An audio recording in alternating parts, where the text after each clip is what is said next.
It's time for Baby and Toddler Instructions with host Blythe Lippman. Blythe is a nationally renowned infant and toddler expert who has over 30 years' experience helping moms and dads regain their sanity, teaching them how to survive, and giving them the confidence they need to be the best parents ever. From sleeping to crying to potty training to choosing a preschool and so much more. If you're a parent, Baby and Toddler Instructions is the show you've been looking for. Now here's your host, Blythe Lippman. Well, good morning, afternoon, evening, wherever in the world you might be. Thanks so much for tuning into Baby and Toddler Instructions. I'm your host, Blythe Lippman. I'm hoping you all had a fun Halloween. Got lots of really good chocolate. I love chocolate. And if you have leftover candy, I know here in Arizona there is a huge car dealership that is collecting the extra candy and sending it over to the troops. So check in your city or state if you have extra candy and you don't want to put it in the freezer and hide it from yourself because you really do know where it is. Please check and see if you can donate it someplace. So let's see. Halloween is over.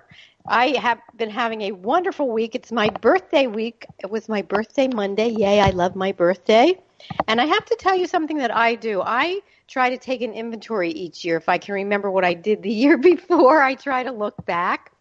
And I am grateful for so many, many things, one of which is the opportunity to host this show and help parents around the world.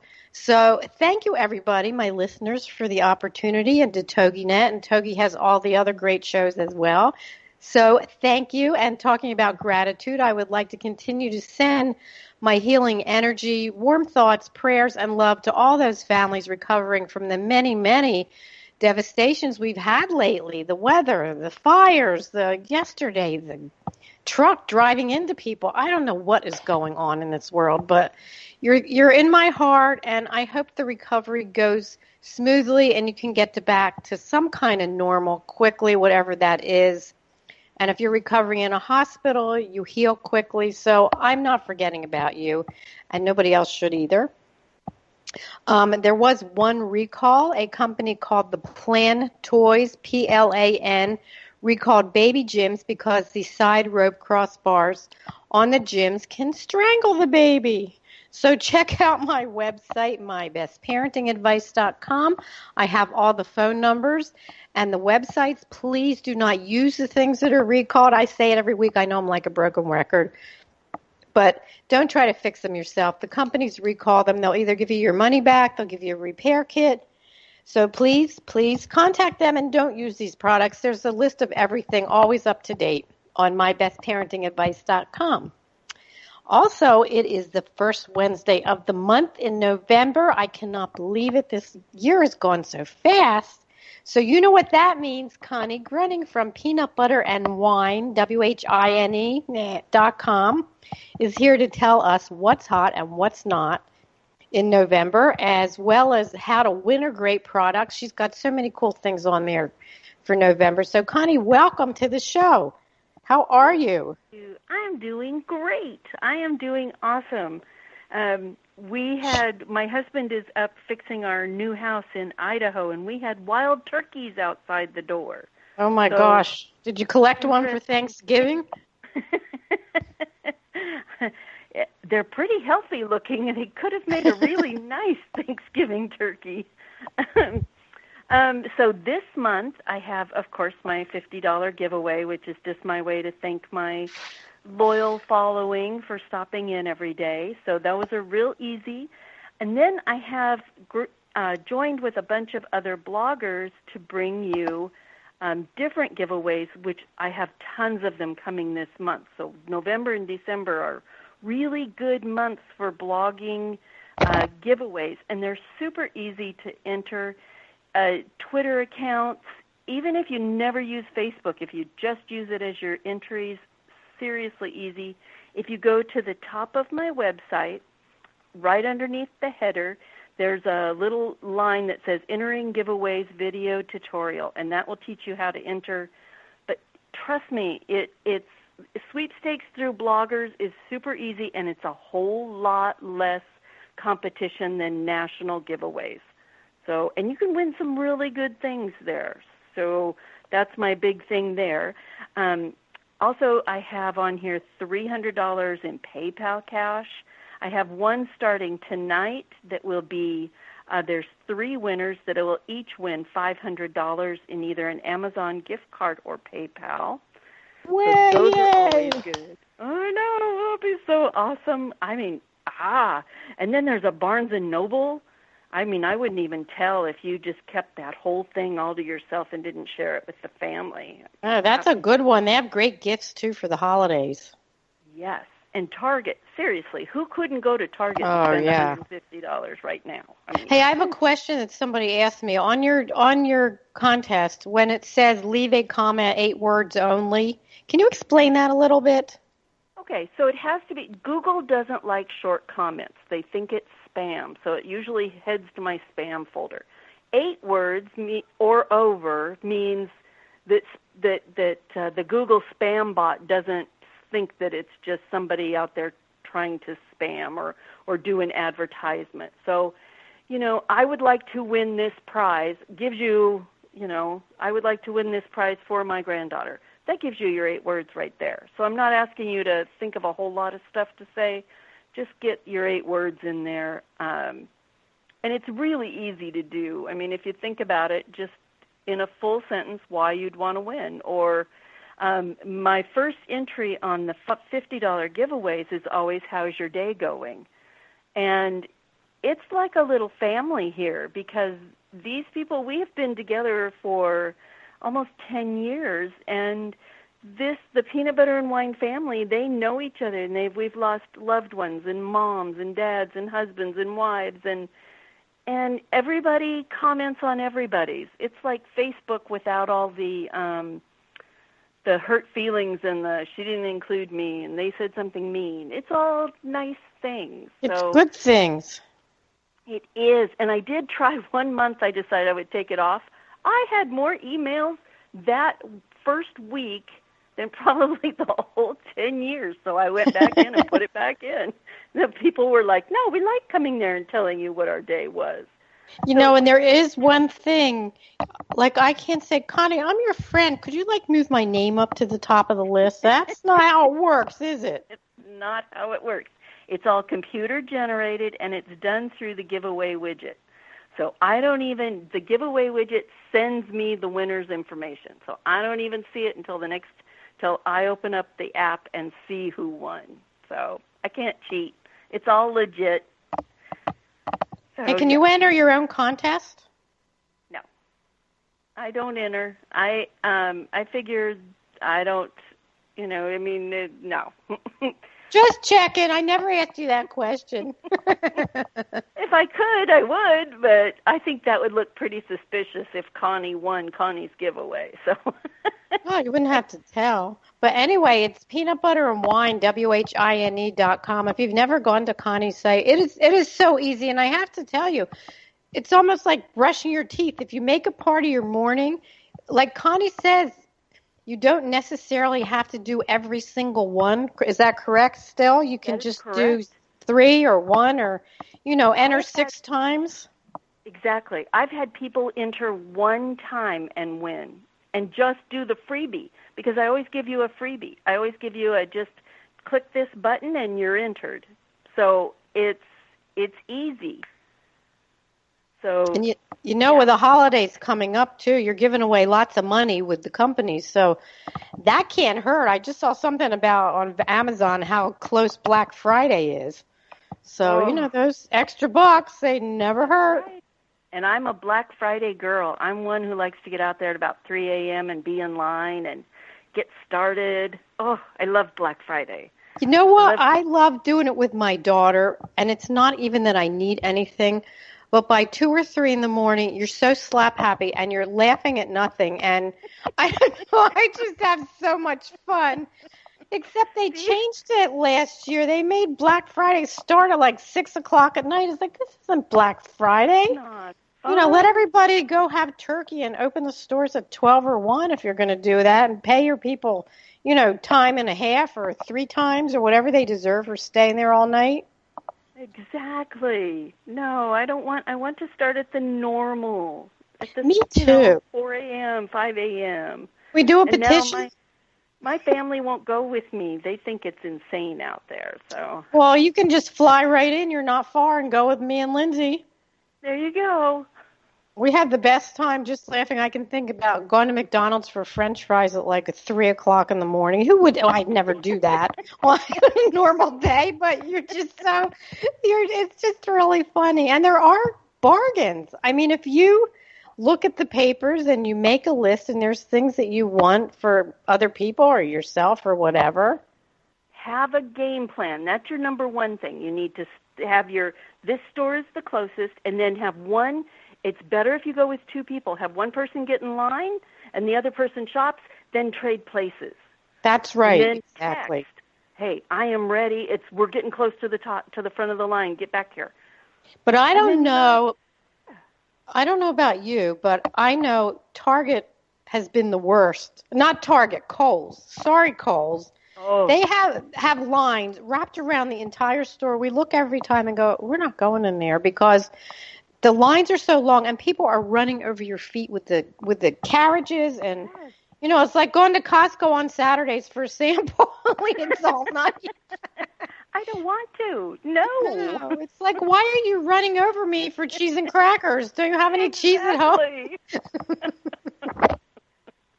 Do not come to Costco for your morning meal. No, do not do that, and especially on the weekend.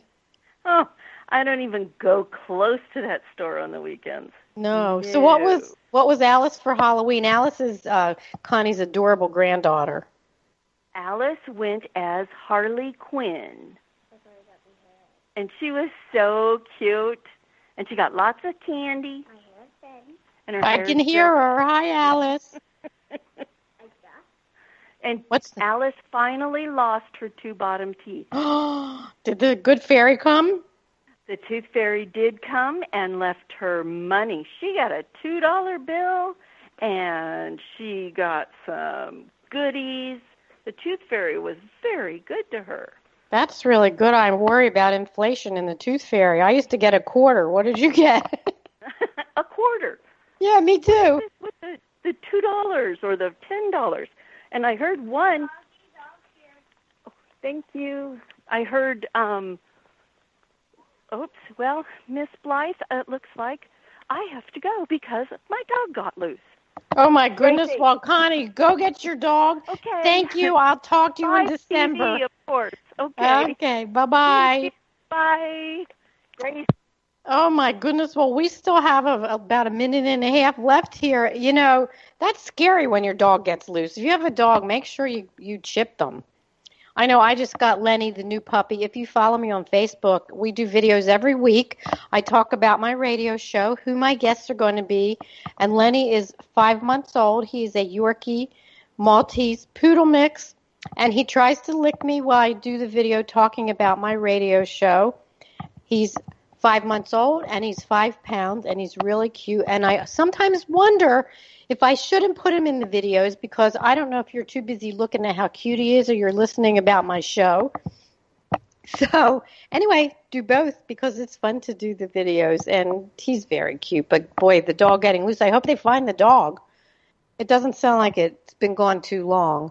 Anyway, check out Connie's site, Peanut Butter and Wine, WHINE. It's so easy, and it's fun, to sign up for these things and see if you win. I won twice, so you actually win. It's not spam. It's for real. Also, check out my site, mybestparentingadvice.com. I just did a new post about my grandson. It's called My Grandson Wouldn't Sing. You have to check it out. Little Alex is 2.5, and if you listen, you know that I talk about my grandson because I love being a grandma. And the post I did was about a fall little play that he was in, and you have to read it. It's short, and there are pictures, and, I love posting because anybody that has a toddler at this point can also probably shake their head and say, yup, I know what you mean. So anyway, check out my site, mybestparentingadvice.com, for recalls and for my post. The rest of the show, my guest, I can't wait to talk to him. His name is Christopher Brown. He is a certified child life specialist, and he works at Phoenix Children's Hospital. And let me tell you, he just does an amazing job. And for anybody, if God forbid you ever have to take your children to the hospital, if they have a Christopher Brown department, that's just his name. That's not really what it's called. If they have a child life specialist there or ask for one, they can really help calm everybody's nerves, because no matter what, whether it's tonsils, whether you just have to have a blood test in the hospital, whatever your child has to have, we're bundles of nerves, grandparents too. And I have seen him at work, so I cannot wait to talk to him for the rest of the show. And let's see, what else do we have today? Well, I told you about the recalls. Check out my pages, too, on Facebook. I have baby instructions and my best parenting advice. Like my pages, and if you will, just leave a quick comment, like Connie talked about, 8 words. I like the site, or if you ever have a question, baby toddler question for children up to 4 years old. Nothing medical. I have been doing this for over 40 years, and I can give you lots of easy-to-use tips to help with any issues that may arise, because it's tough being a parent. And, boy, when toddlerhood hits, they want everything is mine, and they want it their way. So, check out my site if you want to be a guest on my show. You can also contact me there as well. I love doing my show. So we will be right back. Thanks for listening.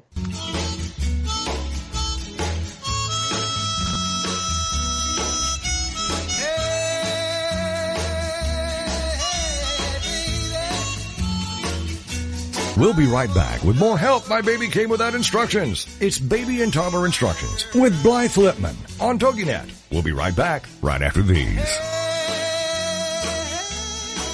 LinkedIn. It's a great tool and a great way to do business in today's social media driven world. And Carol McManus is the LinkedIn Lady with the LinkedIn Lady Show. Tuesday and Wednesday afternoons at 4 p.m. Eastern on allbusinessradionetwork.com. The LinkedIn Lady Show is designed to inform, inspire, and educate businesses. Every social media site has a specific demographic, personality, and purpose. And the LinkedIn Lady will interview a variety of guests, such as business owners who can showcase their business and talk about how they use social media, such as Facebook, Twitter, YouTube, Google+, Pinterest, and of course, LinkedIn. For more on Carol and the show, check out her website, LinkedInLady.com. As trends change and new applications become available, the LinkedIn Lady Show will bring that information to you in an easy-to-use, fun, and engaging way. Every Tuesday and Wednesday afternoons at 4 p.m. Eastern, it's the LinkedIn Lady Show with Carol McManus on allbusinessradionetwork.com. This is the TogiNet Radio Network, radio with a cutting edge. It's words you never heard. I managed to run out of coffee again this morning. I didn't even have enough to make 1 cup. Boy, was that a miskabobble or big mistake, because I make serious coffee, so strong it wakes up the neighbors. Now, I don't have a problem with caffeine. I have a problem without caffeine. I get wadgety and burkety. Did you know apples are more efficient than coffee for keeping people awake in the morning? Unfortunately, I didn't have any apples either. Acorns were used as a coffee substitute during the American Civil War. Without my hot cup of coffee in the morning, I'm feeling pretty squirrely myself. What do you call that piece of cardboard that wraps around your coffee cup to keep from burning your hand? A zarf. It's words you never heard. I'm Carolyn Davidson, and you can have fun challenging your words you never heard vocabulary with my free app, Too Funny for Words. Welcome back to Baby and Toddler Instructions with Blythe Lipman on TogiNet.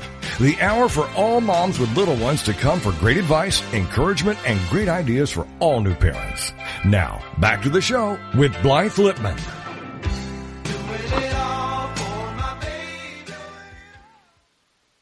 Well, welcome back to Baby and Toddler Instructions. I'm your host, Blythe Lipman, and we just spoke to Connie Gruning from Peanut Butter and Wine, WHINE, for the first segment. I love her. Check out her site. She's got great giveaways. this month, a lot of money that she's giving away. You have to do some things, to get in the contest. But anyway, I'm so excited about my next guest. Let me tell you about him. His name is Christopher Brown. He is a certified child life specialist at Phoenix Children's Hospital with 20 years of experience working with children and families. He also worked as a counselor, classroom teacher, marriage and family therapist in California, and for the past 5 years practiced child life at both Cardin's and Phoenix Children's Hospital in the PICU, oncology, emergency department, perioperative settings as well.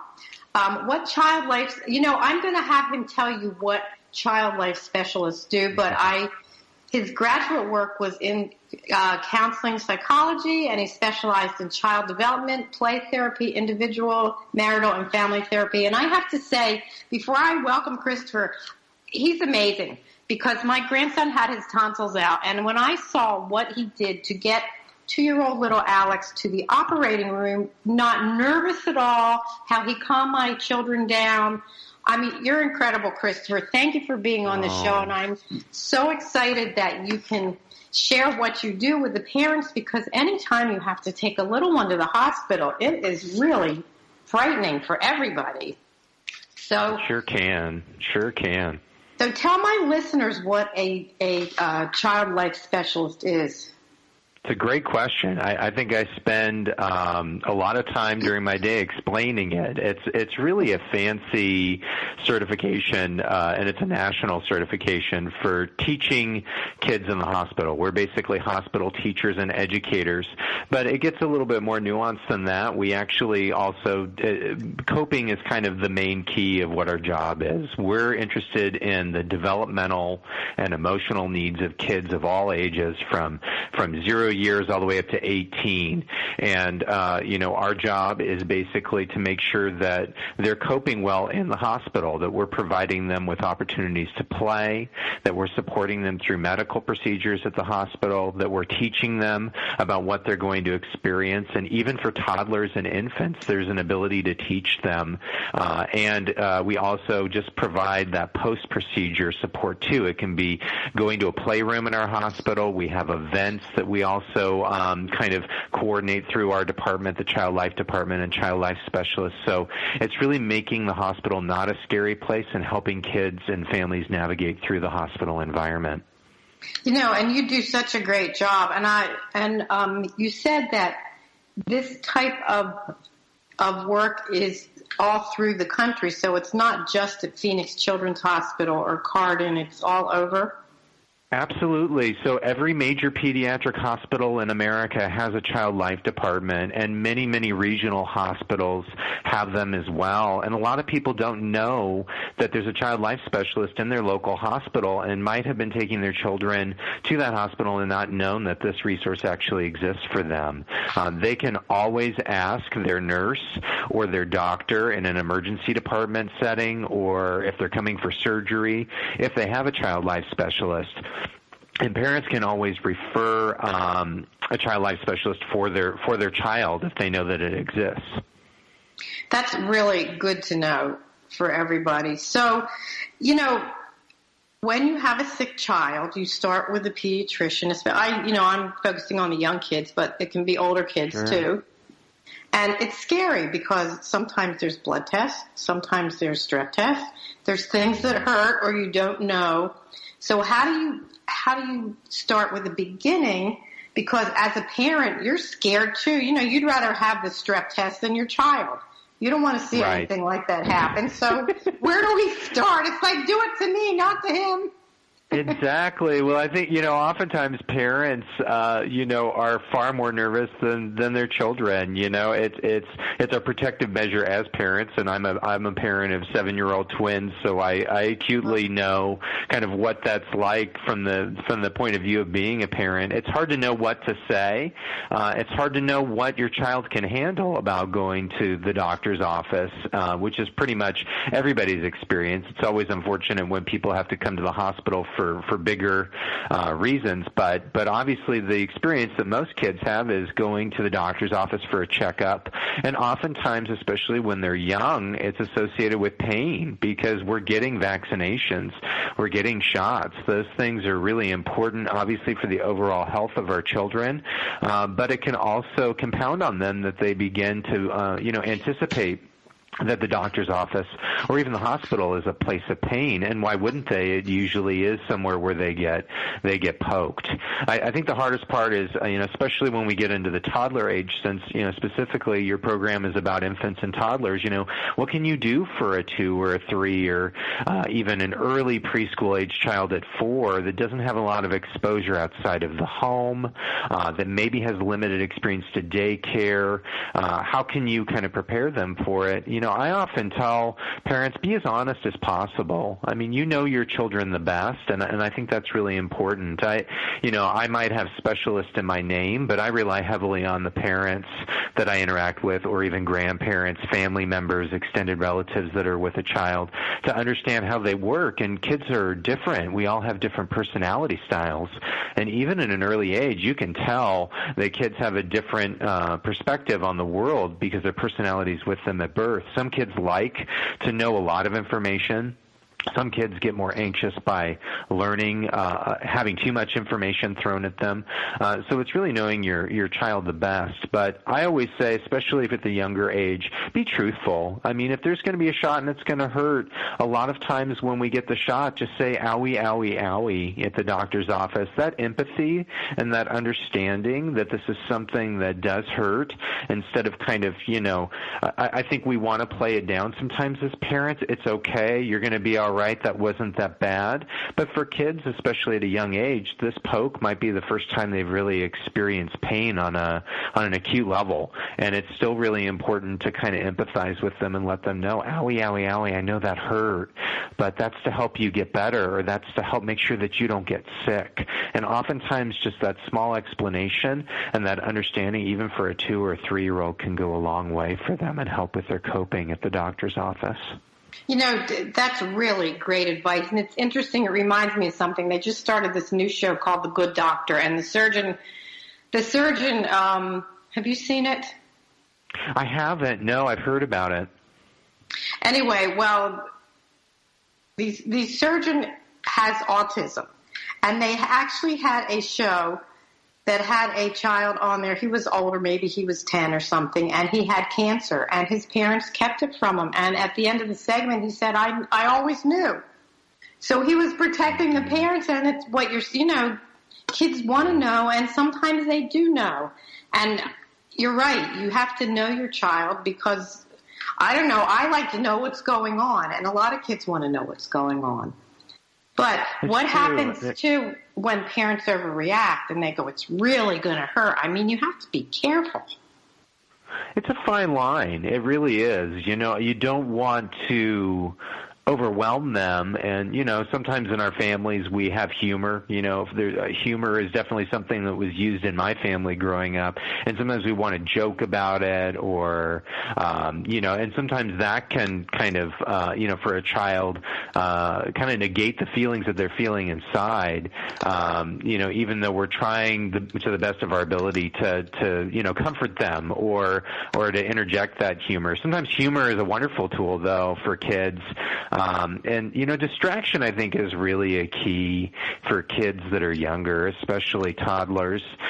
It's really hard for them. I often tell parents on a daily basis, toddlers don't know that 1 + 2 = 3. It's very hard to tell a child that a hurt is going to help take away a bigger hurt later, because it only matters what the hurt is in front of them. So education sometimes is a tricky thing with this age group. I think they need simple, precise explanations. Overburdening them with preparing them too far ahead of time usually creates a lot of anxiety for younger kids. If there's a doctor's visit and there's going to be vaccinations, it's oftentimes good to talk about going to the doctor the night before or the morning of, because toddlers and infants, what they really need the the most is that stability. They need that framework. Their routine is so key for that age group from 0 to 3 and even 0 to 4 and 5 years of age. And really going about their daily routine, their daily activities is really important leading up to a doctor visit or even a hospitalization that's related to surgery, because lots of kids, toddlers especially, get ear tubes, tonsils, and adenoid procedures are really, really common at this age. But really keeping their routine the same, that stability, that structure is very important. And then talking to them a day before, 2 days before at the most, explaining to them what's happening, and really simple instructions is really key. Right, and depending on the child and the age, you have to be age appropriate. I always think of a mom who's having her second child, and she's so excited, like we all are when we're having a baby. And we start and we tell, you're going to be a big brother and you're going to be a big sister. Well, it's in 8 months. And 8 months to a child could be in 10 minutes or 20 years. They have they have no idea of time when they're toddlers, especially before they're about 4 years old, 3 or 4 years old. 10 minutes is not what we know 10 minutes is. It's, when the bell rings, it's 10 minutes. So you're so right about not preparing, days in advance. Also, I'm sure, as parents, we get nervous, and the more you talk about it, the more nervous you get, and the more you think about things that can happen that hopefully will never happen. But I have to tell you, the thing that is going to happen is we're going to have a commercial break in just a few seconds, so that's a definite. And when we come back, I want to talk to you a little more about this piece with structure, because when kids are in the hospital, the structure is broken. It's different. Maybe they can't eat a meal, or maybe, lots of different things. So the music is coming. Please stay with us. We'll be right back with Christopher Brown.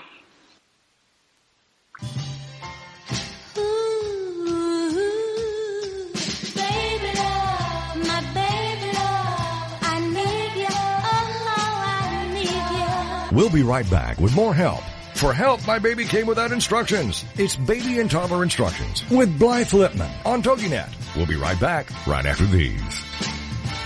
Baby love, my baby love, I need you, oh, I need you. In today's business world, a helping hand or idea that doesn't come with an invoice is a treasured find. And if that happens to you, then you need to pay it forward to keep other entrepreneurs from making mistakes or getting a raw deal.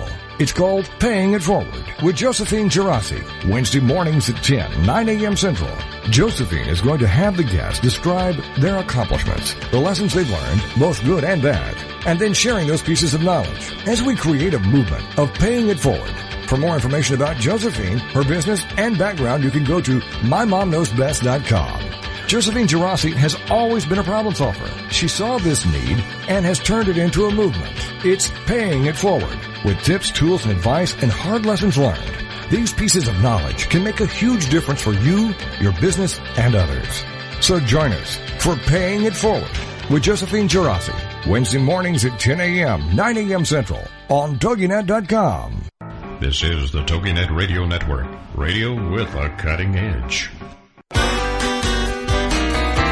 It's words you never heard. I always get a kick out of the warning labels companies attach to prevent lawsuits from the hooky-crooky of this world. A warning label on a dishwasher cautioned not to put any person in the unit. Speaking of dishwashers, one product warning on a television remote control read, "Not dishwasher safe." That's too bad, because we know how dirty the remote control gets. In fact, we press the buttons even harder when we know the battery is dead. What are we, part of the ridiculati? A warning on a baby stroller read, "Remove child before folding." Here's one for the blunderbusses and popinjays among us. A label on a letter opener read, "Safety goggles recommended." Call me snarky, but any society that needs this many disclaimers has too many lawyers, pettifoggers, and snollygosters. It's words you never heard. I'm Carolyn Davidson, and you can have fun challenging your words you never heard vocabulary with my free app, Too Funny for Word. Welcome back to Baby and Toddler Instructions with Blythe Lipman on TogiNet, the hour for all moms with little ones to come for great advice, encouragement, and great ideas for all new parents. Now, back to the show with Blythe Lipman. Well, welcome back to Baby and Toddler Instructions. I'm here with my wonderful guest, Certified Child Life Specialist, Christopher Brown, and we're talking about when your little one has to go to the hospital or to the doctor, and how do you handle it and not show those nerves as parents? It's really scary. What do you do structurally wise, Chris? Thanks again for being on the show. You know, a child has to have surgery and stay overnight, and they come out, you know, even if it's tonsils or something, they're in a little bit of pain, or the anesthesia is still hanging on. How do you deal with that? What's the best way for a parent to not freak out? It's a great point. You know, I think regression is really, you know, that's the fancy word to describe it. But, you know, kids tend to need a little bit more tender, loving care when they wake up from surgery. It can be really disorienting. You know, as you pointed out, Blythe, you know, oftentimes, kids don't understand time, and they don't understand things in the way that we do as adults. And so when we wake up from anesthesia, it's very disorienting because, for a kid's experience, even for an adult, it's like a 5-second nap. You close your eyes, you wake up, and you're now in a totally different room, a totally different environment in which you fell asleep in. So it can be very, very confusing for kids of all ages, but especially toddlers and infants. So more of that tender, loving care, the more you can hold, the more you can give those hugs and kisses, the more you can do those calm and soothing words of encouragement. You're okay. You've woken up. It's going to be all right. Mommy's here. Daddy's here. I'm right here with you. You're okay. You're safe. Just those basic words of assurance and just a lot of love and attention is really the best thing, because kids will act younger after surgery, and usually for a period of a day or two. And it's not uncommon that kids, especially for tonsils and adenoids, that can be one of the most disruptive surgeries. It's something that's so needed, and it's a surgery that really improves the life of everybody. Sleep quality for kids, breathing, oftentimes even, infections, chronic infections. So getting rid of that is really, really key. But waking up from it can be horrible, because it's like having a really bad sore throat. But more of that tender, loving care as a part of the parent really helps for the child because of that disorientation. And kids, young kids especially, toddlers will act more like infants, and infants will need even more hugs and more of that soothing than normal. Well, let's go back a little bit. Excuse me, because I have to say, and I can say this because it's my grandson. He had his tonsils out, which is how I met Christopher. And, to go back to the first piece before they even had the surgery, and just an aside, since Alex has his tonsils and adenoids out, he's like a different child. He just feels so much better. Sometimes you don't realize that they feel so crappy. They don't always show it. And this was so much needed in his case. But I have to tell you, I was amazed the way that Christopher got Alex down to the operating room with the iPad. I immediately looked at my daughter and went, I have to have him on my show. Parents need to know that there's this kind of support, because watching your child be wheeled down the hall is probably one of the most difficult things for parents besides actually childbirth. And can you share a little bit how you did that with the iPad? Because I was just, it was great. You're great. Yeah. Well, I think it just comes from an understanding, we like to joke that we're the play people, the child life specialists, that we're the play persons in the hospital.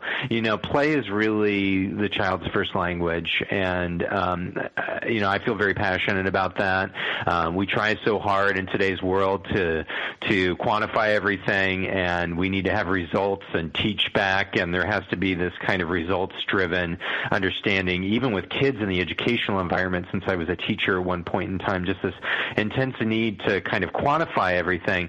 But play is this magical thing for children, and it's really unquantifiable. When you introduce play into an environment, it transforms a child's experience.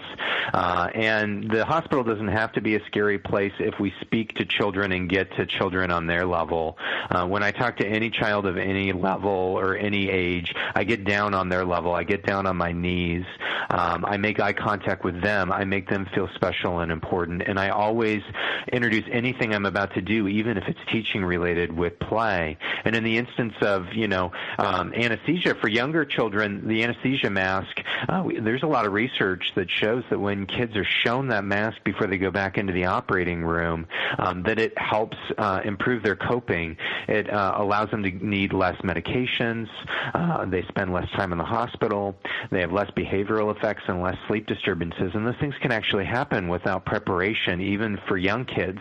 So I get down on their level and I play. We turn the mask into a bubble catcher, and we transform the way that we're looking at this as an object of play, and it changes kids' mindset about what it is and why it's there, and then they're in control of it because it's something that they understand. Now this is play, and they can direct it, and they can be in control and be powerful in that situation. And the same thing with going back into an operating room environment.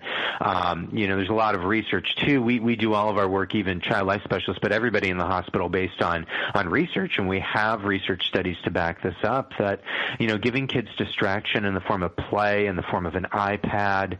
There's a lot of research studies out there now about virtual reality goggles for older kids, being able to engage them in an activity so that they're not sitting there being nervous and anticipating what's going to happen, and engaging them in something that they can be proactive in really transforms that for them. So for younger kids, for even toddlers, we can play a game on the iPad, and they're fully engaged in that game. This is a fun thing that they don't always get to do every day, and they don't even notice that the anesthesia mask is going over their nose or their mouth. Or even when they do notice, then we can re-engage them in the play, and then they're focusing on playing the game rather than on what's happening, and that there's an actual medical procedure happening in front of them. And what's really interesting to me too about that is that, kids get that engagement in that play, and then they wake up, and oftentimes they're asking for the iPad when they wake up in the recovery area because their last awareness was, I was playing a game. Where's that game? Where's that guy, Christopher? Where's that iPad? But it shows the effectiveness, how powerful play and distraction is. The first thing they ask for when they wake up is not, for, reaching out in pain or crying. They're like, where's that game? I was just playing that game. Where is it? And so they're ready to re-engage in that play. And that's how powerful play can be. And even if you don't have a child life specialist, parents can do the same thing. If you have an iPad or a phone, kids can engage in that during a medical procedure. You can bring books, toys to engage them after they wake up from surgery, or even during a medical visit at a doctor's office. Having a book to read when we're getting that vaccination or that shot can make a huge difference for kids, even in a doctor's visit, or bringing, like I said, an electronic device. I think we shy away from that, and it's good, too, for younger kids not to necessarily introduce electronic devices until about the age of 2, and the APA kind of says to shy away from it for younger kids, but still, 2 years of age, 3 years of age, kind of that one-time event can be really helpful to get them through medical procedures, too. It's amazing. I mean, I seem to remember you almost sitting on the gurney when they were wheeling Alex down, and he had the iPad, and you were doing some kind of a game, and we were all just standing there going, wait a minute, we didn't tell him bye, and it was okay. We don't want to make a big deal as a parent, like you're leaving them, because they don't realize, we're leaving for a little bit. Your issue. Yeah, it's going back to your issue about anxiety. Sometimes the biggest anxiety is the parent, and I'm a parent too, so I understand that. We fret about what's happening to our children, but sometimes too when we need that sense of like, we don't want to see our baby go back into the operating room. Sometimes kids are very adept at a very young age. Infants, toddlers, even my 7-year-olds can feed off of stress when it's a stressful, day or week at home, and their anxiety rises too. So it is that artful balance. I often tell parents, say your goodbyes gently throughout the time that they're in the pre-op area in the hospital, just so that your anxiety, they don't pick up on it, because sometimes we can actually increase their anxiety unknowingly, and that we didn't anticipate that or want that to happen too.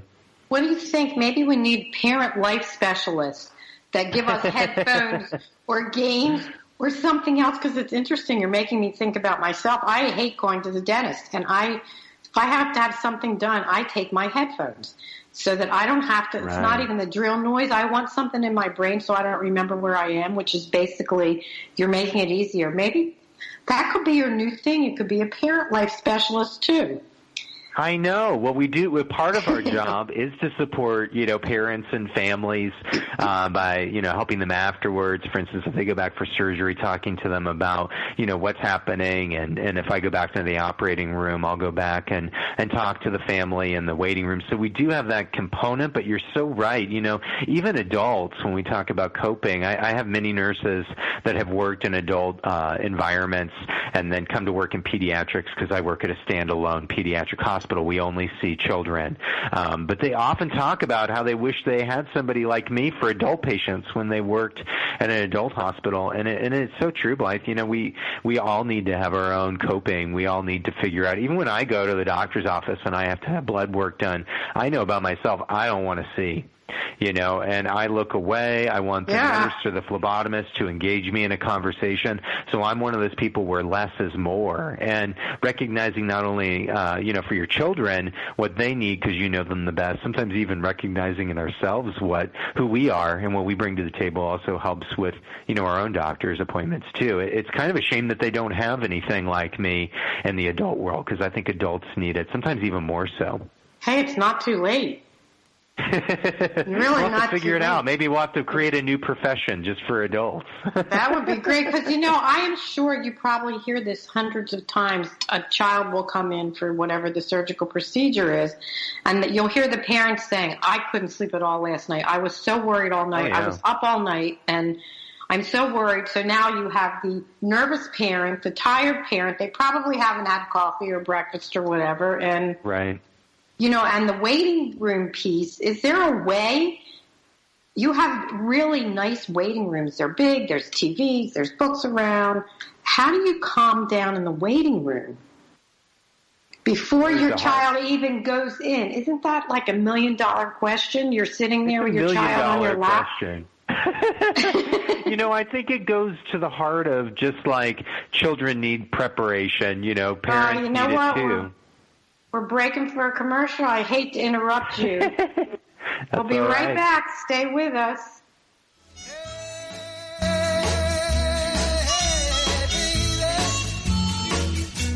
We'll be right back with more Help My Baby Came Without Instructions. It's Baby and Toddler Instructions with Blythe Lipman on TogiNet. We'll be right back right after these.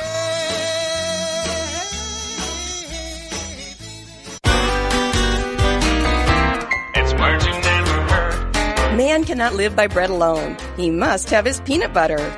Peanut butter is a pate of childhood, and it's not just for kids, as dogs love it too. Last night I gave my dog a pill hidden in peanut butter. What's a word for a messy concoction that helps the medicine go down? Sliver sauce. Mice apparently prefer peanut butter to cheese when it comes to luring them into the trap. But there are even more practical uses for peanut butter. Peanut butter contains natural oils, which makes it perfect for removing all kinds of sticky things, like gum stuck in your shoe or in your hair. What's a word for the fear of peanut butter sticking to the roof of your mouth? Arachnophobia. And according to Barry Goldwater, if you don't mind smelling like peanut butter for 2 or 3 days, peanut butter is a darn good shaving cream. It's words you never heard. I'm Carolyn Davidson, and you can have fun challenging your words you never heard vocabulary with my free app, Too Funny for Words. It's the Fitness Minute with fitness expert Annette Hammond. Strong and flexible core muscles fortify almost everything we do. Harvard Medical School encourages us to think of our core muscles as the sturdy central link in a chain connecting your upper body and lower body. No matter what daily tasks you are doing, the necessary motions either originate in your core or move through it.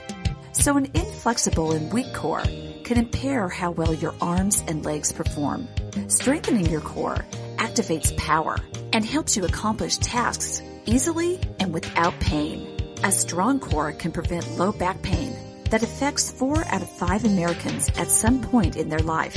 When back pain occurs, a routine of core exercises is often prescribed to relieve it. Focus on keeping your core strong. I'm Annette Hammond. Like us on Facebook at Fitness Minute with Annette Hammond. Welcome back to Baby and Toddler Instructions with Blythe Lipman on TogiNet. The hour for all moms with little ones to come for great advice, encouragement, and great ideas for all new parents. Now, back to the show with Blythe Lipman. Well, welcome back to Baby and Toddler Instructions. I cannot believe we're to the last part of our show. It always goes so fast. I wish we had more time. But then again, I can invite my guests to come back again because, this is an evergreen. There's always going to be procedures, and you know what? New things I'm sure are going to come up, and maybe if Christopher will come back again, there'll be a new program for parents. How to calm down the parents. I would love to come back. You can always invite me back. I'd love to come again. I definitely will invite you to come back. So before I talk a little more about in the hospital, you have 7-year-old twins. Do you have any favorite parenting tips? I think the most important tip of all is enjoy each and every day. It surprises me even as a parent, but I hear this with the thousands of families that I've come in contact with. It goes by so quick. And, the moments that we spend, we have to wash the dishes, clean the clothes as parents. We have to make sure that kids get off to daycare, to preschool, to the babysitter. Life is so hectic. And, of course, when kids are young, we don't get a lot of sleep. But, if we get too caught up in the day-to-day and what's next and I have to get this done, or we forget that it's just such a special time. And the more we appreciate, what a gift it is to have young children and to be a parent, I really think that that's the biggest advice that I can give, is that try to enjoy every day and every moment. There are definitely my days where, I get caught in everything and looking towards the future and looking towards next week or 3 hours from now. But, it's the simple times that we stop and we play and we engage our kids, and listen to their needs and listen to their conversations, laugh at when they laugh and play with them when they want to play with us. That is the most important thing, because that lasts a lifetime. It really does, and it means a difference for kids. I know it means a difference for my kids too. That's great advice, because my children are in their 30s, and it's amazing. It does go so quickly, but when you sit around at the table, you reminisce, and they'll go, remember when, and you laugh about some of the silly things. I mean, that's what it's about. It's about making memories and enjoying each other as a family. So great advice. Stop and smell the roses, and the laundry will wait. It's like you say, if I hurry up and do the laundry, then I can play with my kids. But guess what? There's always going to be another sock to watch. Always another thing. There's always something that's next, so sit down and enjoy them. I love that advice. So let's just talk. We're coming to the end of the show, but we do have a little time left. Talk a little bit about parents taking care of themselves. We focus on our children, especially when they have a surgery, and we forget about us. And we forget about us, especially moms don't take great care of themselves. And I say it all the time. When your child has a drink, you have a drink. Don't get dehydrated. Right. Very true. I mean, I can't say more about it, especially for younger kids, because of what we talked about before, about how they feed off of our anxiety and our stress. Sometimes the best thing you can do, especially for an infant, infants are so attuned to us as parents. The more we take care of ourselves, the more they're going to be taken care of as well. Really arming yourself with information. If you've got a surgery happening, for instance, like at my hospital, Phoenix Children's Hospital, if a surgery is coming up, arm yourself with information. Call the doctor's office. Look at the website. Make sure you feel prepared, because the more prepared you are, the more you're taking care of yourself by getting that information, the better you're going to help your child, and your child's going to feed off of that confidence and that feeling of, you're getting your needs met too. And always lean on others for support.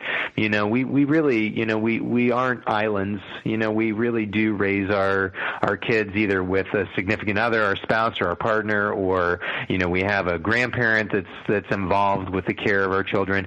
Lean on family, lean on friends, lean on those people that are those key people for support. support for you, because you need to have your anxieties kind of soothed by the people that know you the best and can really help you through difficult moments, especially if a child's going for surgery. And then practicing self-care, too.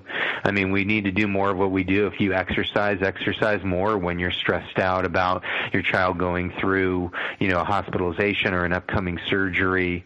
Read a book, take a bath, whatever is that thing that really helps you, do more of it, because we need that in times of stress.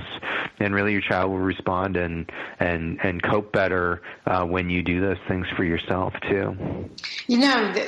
And they do pick up on everything. I mean, I have to say, in the hospital, there's wonderful, uncomfortable chairs that turn into beds that are not very comfortable. And I can't quite figure out why, in a million of years we've done this, there isn't some way to put something comfortable in there. So most of the time you don't sleep anyway, not because of the uncomfortable chair, but because you're watching your child. And the nurse comes in every 5 minutes, which they're supposed to. Mm-hmm. And the morning comes, and it's like New Year's Eve, the day after New Year's Eve, you have a headache and you're tired and you're dizzy and, so true. And you don't feel like eating. And what Christopher says is take good care of yourself.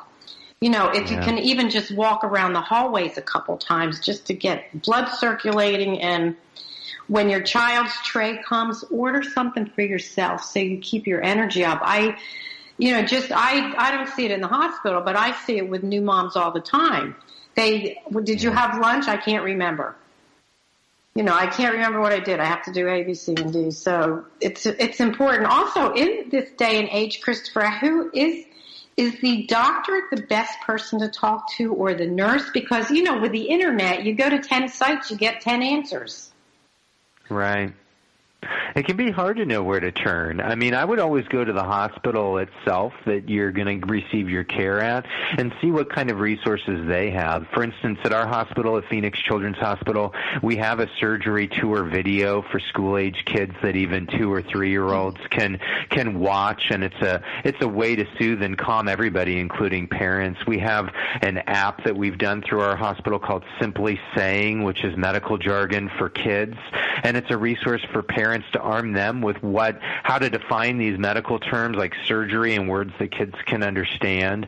Especially if we're dealing with children, I really highly encourage you to go to the Children's Hospital website where you're going to for the surgery, because they usually have wonderful resources just like our hospital does. And if you can't find that, go to our website at Phoenix Children's Hospital, and we have that app that's both available on Google and the Android market. Gretchen Pace, who's a child life specialist here, actually developed that app, and it's been downloaded and not only all over the United States, but in countries around the world. And we made it general enough that any parent can use it for any hospital, but we provide that information and those resources because there is a lot of stuff out there, Blythe, like you said, that you can watch a surgery. Not a good idea. The exact surgery on YouTube, and I don't suggest that even for teenagers. If you have a teenager as well as an infant or a toddler, it creates too much anxiety because you're not going to be awake for it and you're not going to feel it. So why look at it? It usually creates more stress for everyone. But children's hospitals especially, and Phoenix Children's especially, has resources that anybody can look up that gives appropriate information that everybody can use that can help with getting accurate information about surgery. What is that website if parents want to log into that? Our Phoenix Children's website, I think it should be Phoenix Children's Hospital .com, and they can look that up. And if they look under surgery information, Phoenix Children's Hospital, and even Google it, you'll see a bunch of resources. Our anesthesia consent video, which talks about anesthesia for parents, which is a wonderful piece of information for you before you come to the hospital. Our surgery tour video that we put together that's 7 minutes long that stars some of our surgeons and anesthesiologists that dedicated their own time because they care about kids and about the information that they need before they come for surgery. So you can Google that. The links are a little obscure, so I could have them available, but it would be too laborious for me to kind of say them out. But if you Google them and surgery tour video at Phoenix Children's Hospital, you can pull up that information and look up Simply Saying Gruning, which is our medical app that's available on the Apple iTunes store as well as the Google Android store. And it's a wonderful tool and resource for parents and even healthcare providers, too. I encourage people to give that as a referral to their pediatrician because a lot of doctors are actually surprised that somebody's put together a resource like that. Well, that's a great resource. And I like the fact that you say be gentle, use soft words. A specimen sample is a cup, an examination table, or a gurney is a bed to sit on. Yeah. And I know the pediatricians, they don't use such big words anymore. So many pediatricians get down to the child's level and talk to them and use the words they understand. Because you use a big word that a parent doesn't even understand. Stretcher. You know. Are you stretching me? I mean, we use these words in the hospital all the time that are so scary and intimidating for kids. And I think what's so wonderful is the last 30 years, especially the family-centered care movement and especially pediatrics, has transformed the way that kids are treated in the hospital. We treat them as equal partners and involve them in the teaching, the education, so that they can help us and be a part of our team as well. As 30 years ago, parents couldn't even spend the night in the hospital. And we've come a long way. I know those uncomfortable beds are not fun to spend the night in because I've done it too as well. but it used to be a time when there was no opportunity for parents to even spend the night for their children. So we can always improve and get better, but we've come a long way in the last few decades in the way that we approach kids and see them. Well, you know what, Christopher, you're great. Thank you so much for being on my show. Such wonderful information. I will call. Once the podcast is available, I will definitely call and make sure that the communications department knows where it is and so they can share it because, we're all nervous when our grandkids have to go to the hospital, and you are the most calming, wonderful person. Thank you for taking care of my grandson and all the children that come through there. I can tell you the parents think you're wonderful. So I will definitely call you to come back on the show again. You have a great rest of your day and enjoy the Halloween candy. Thank you. Yes. All right. And have a happy Thanksgiving. You take care, Christopher. Thanks so much. Thanks so much. You too. All right. Bye-bye. Wow, what a fun show. I love talking to my guests. I always learn so much, and I hope you do too. Meeting all these wonderful people and being able to help parents is terrific. I love it. So next week, my guest will be esthetician Cynthia Boggs. We're going to call the show Everything Nuts. You'll have to listen and see why. Cynthia always has so many life hacks up her sleeve to help you with your little ones and your entire family when the weather changes and our skin isn't happy. So I can't wait to talk to Cynthia. Also, please check out my Facebook, my Twitter. I do Periscope. I do live videos.